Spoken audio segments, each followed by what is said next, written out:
Well, good morning. Here we are, day after part two.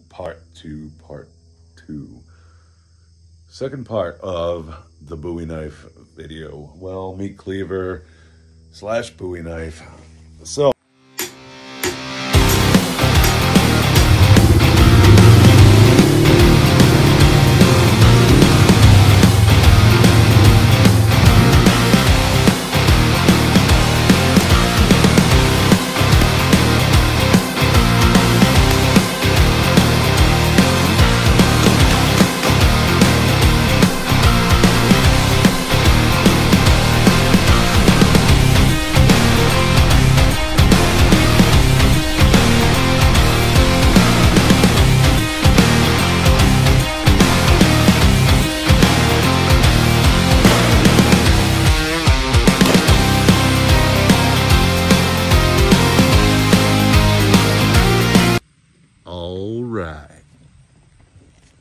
anyway, this is what we got.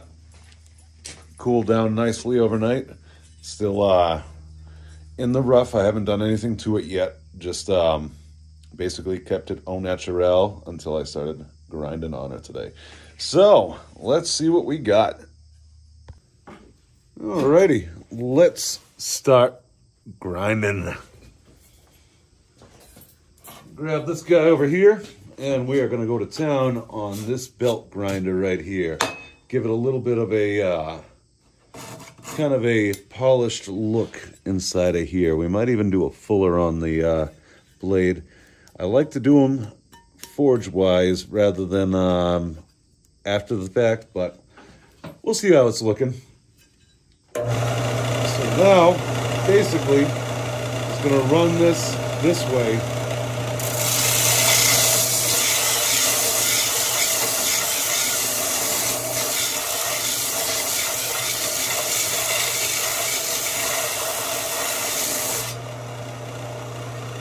Getting through that layer of slag.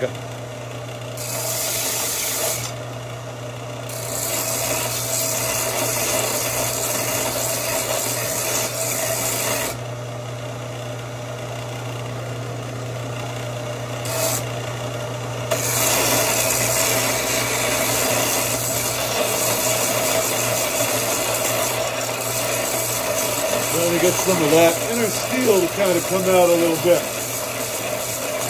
Definitely can smell that slag.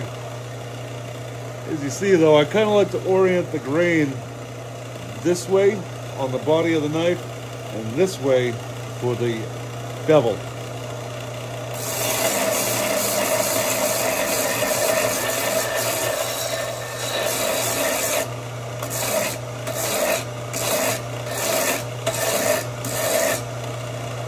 As you can see, it's already starting to orient.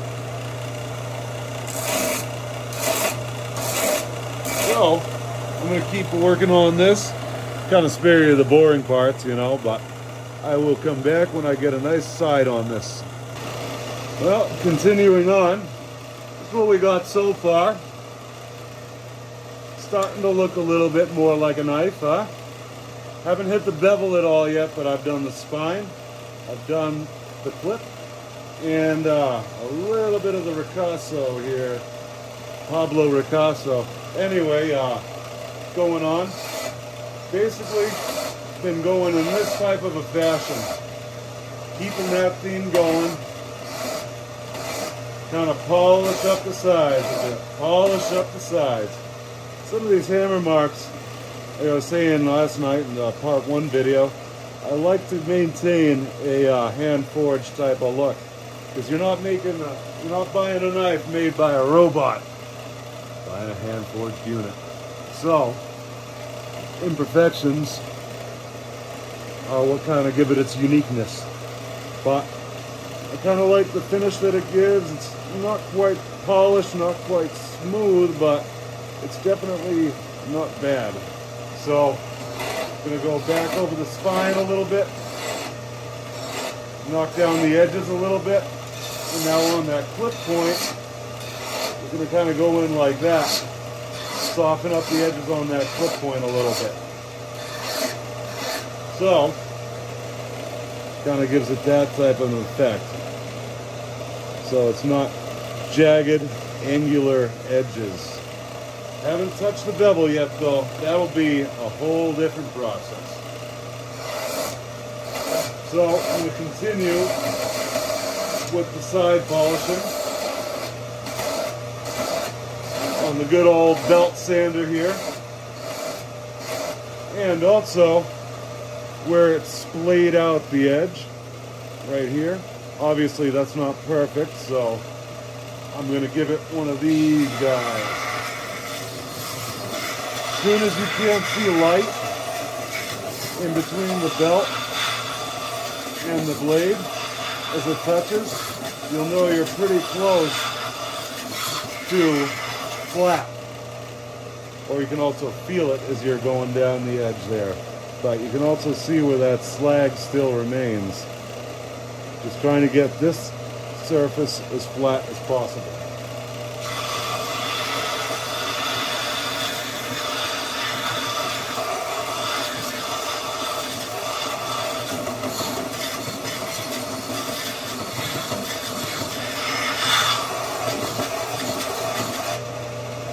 You see right here, still a couple little lumpy dumpies right there.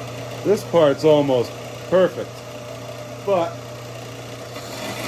right in here, we got a little bit more filing. I'm thinking, take some of that meat down a little bit to give it more of that iconic Bowie knife type of shape. Not so fat on the base right here.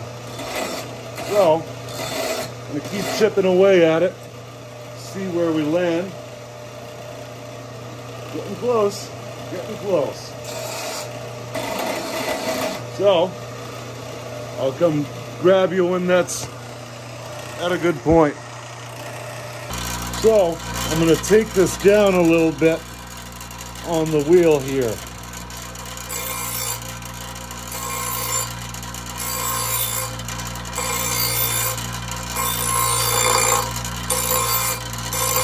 Give it a little bit of a slimmer look at the base right here.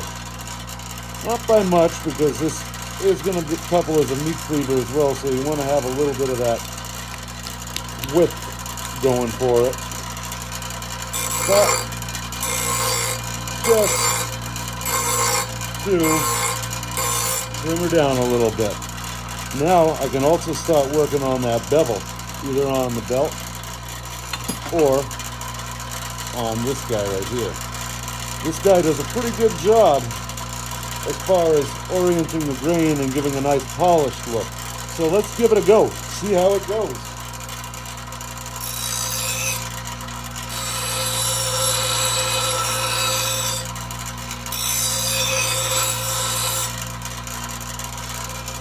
Starting to get a little bit of that slag off of there.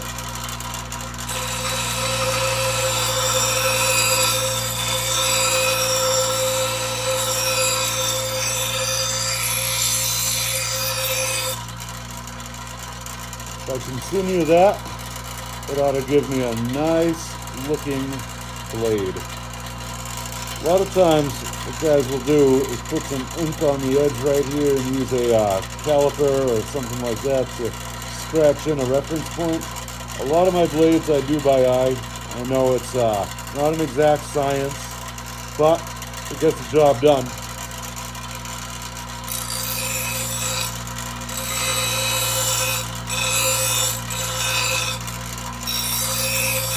Also, if you know, the type of sparks that are coming off of this, you give the old sparkle test. There's a lot of crackling and a lot of popping, and basically, the more carbon in your steel, the more sizzling, popping type of things happen with it. It's a kind of effect of the carbon molecules in their popping or whatever they do. I'm not a metallurgist, I don't know. But all I do know is that when I test mystery steel, I put it on a grinding wheel. That way I can see if it's worth forging. If it just throws out long streamers that really are kind of boring, just long tails that come out of it, it's probably not worth messing with. But if you get something that has short little streamers that have a lot of sizzling and crackling when they come off of the steel, you know there's probably a good chance that that's a high carbon piece of metal. It's not an exact science, but you know, it does work. Some things you can kind of tell just by looking at the grain of the steel, how, you know, what type of quality you got. But a lot of these, sometimes iron can fool you too. It's all in the color of the tails that come out of it. So iron can give kind of a false impression of being a high carbon steel because it'll sizzle and crackle and pop. But it's kind of one of those things that you just learn to kind of weed out. You can tell by the color and by the frequency of the popping when the tails come out. I'll kind of show you. Pay, now that I mentioned that, pay attention to the color and the frequency of the streamers that come off of this when I put it on the wheel.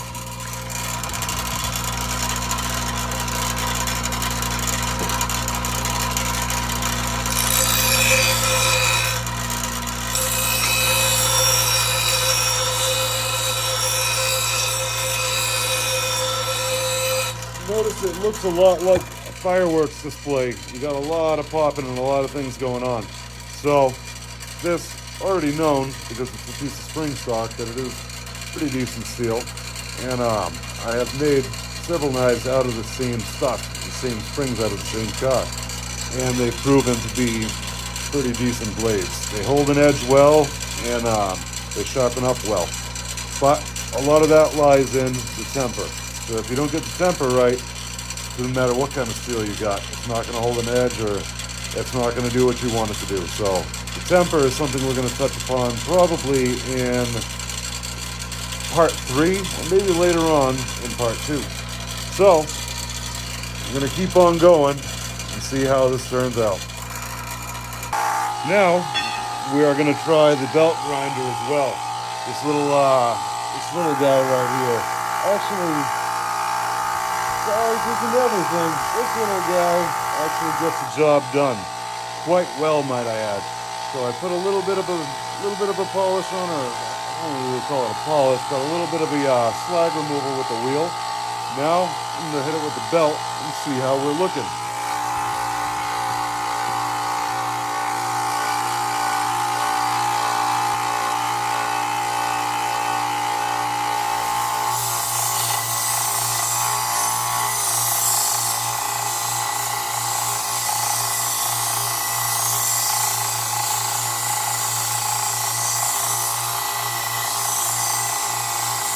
So, basically trying to work it back and forth, nice and even.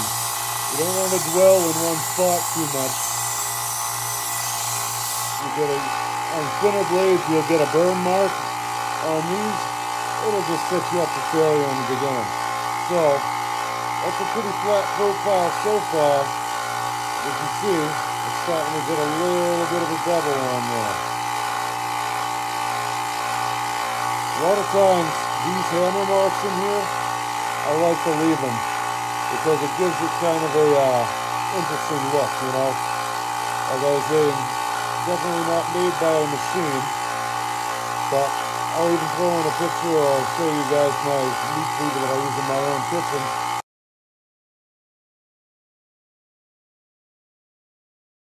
Has a lot of these marks in it.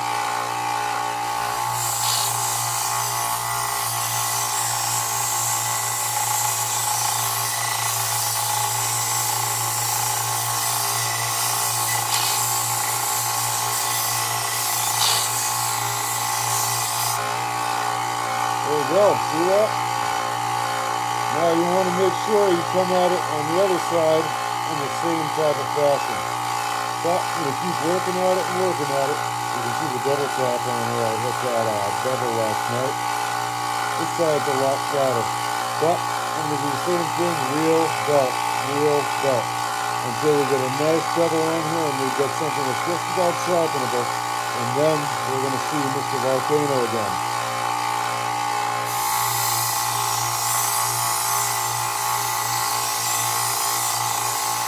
Keep working it side to side. This part's a long process, so I'll spare you some of the boring details, but basically, this is what I'll be doing for the next couple hours. Getting a nice bevel on there.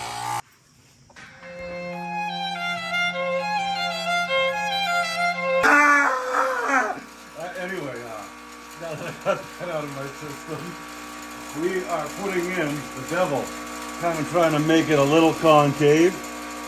So, see where it's, I don't know if you can see that on the camera or not, but trying to get a little bit of a concave to it.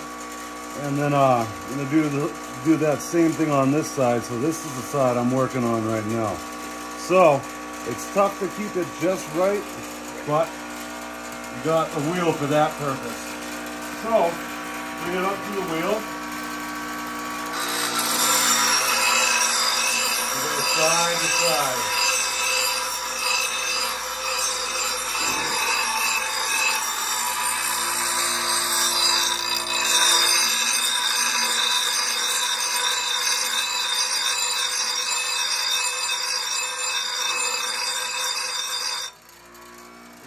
See, little bit by little bit where the straight grain is, that's where the concave is.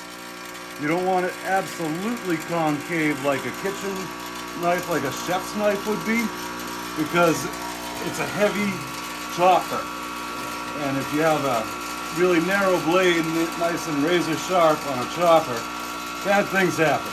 So you want to have a good balance between concave but not too finite.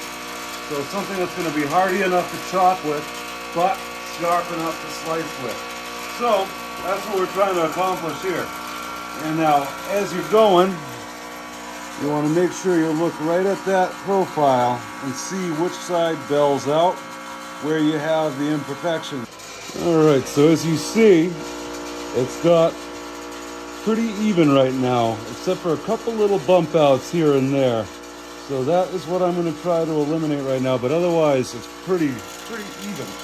So let's go back to this.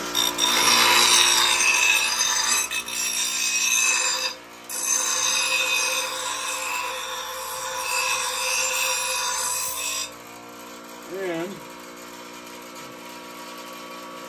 so right now we're going to clean up the appearance of this, and we're going to go over the belt. So wait for that guy to wind down, and we've got a pretty well-worn belt on there, so that's going to help him with the buffing type of aspect of it. So let's look at this guy kind of winds down, and then now we're going to go even side to side with it.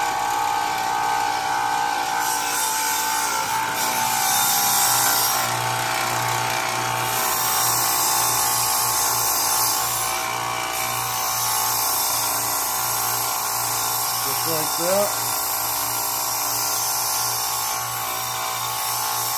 Tip to heel.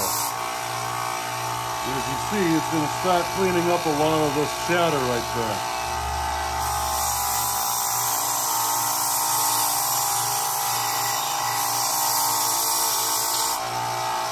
Little bit by little bit. So we'll come back when I got this guy all cleaned up.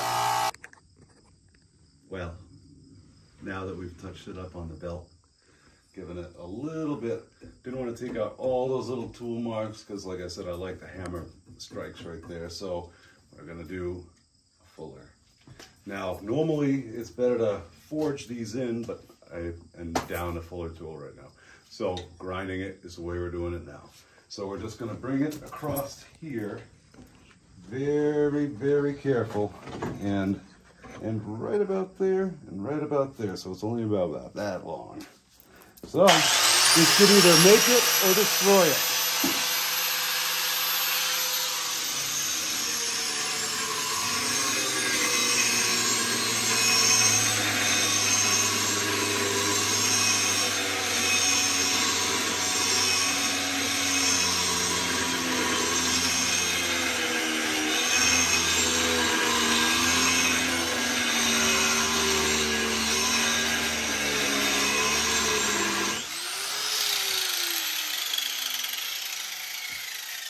Alright, so got a little bit of deflection to it. I am going to clean it up a little bit just by dwelling in that middle spot for a second, and I'll see you in a sec. All right, there we are. Now it's time to quench the unquenchable thirst in here. This guy warming up, ready to accept its sacrifice. Into the volcano she goes. Here we go, ready to go into the depths. I'm going to put the bevel away from the flame so it's not super roasting the edge. So we're going to drop that in there. Take a look at her as she heats up. So we'll come back right when she's about to be dunked. And we are just going to check to see if it's hard. So, look at that. Skating right off of her. Nothing is grabbing. She is completely hard. So, now it is all going to rely on the temper. I'm going to put it into my oven at about 250 degrees for about 2 hours. And then get that temper onto her. Hopefully that'll be enough to bring it down just a little bit to where we're at the killer edge temper. All right. Well, I've normalized this a few times, let it cool down in plain air. Now I'm going to give it a little bit longer in the cooker, and we are going to dunk her. Nice and uniform in color. And we are set to go in.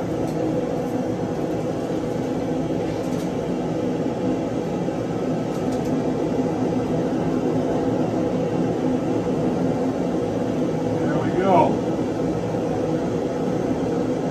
10W30 oil.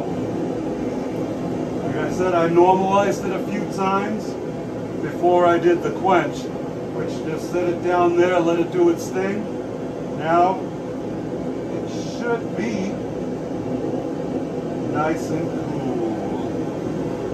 So, as you see, we got some pretty nice flames out of that.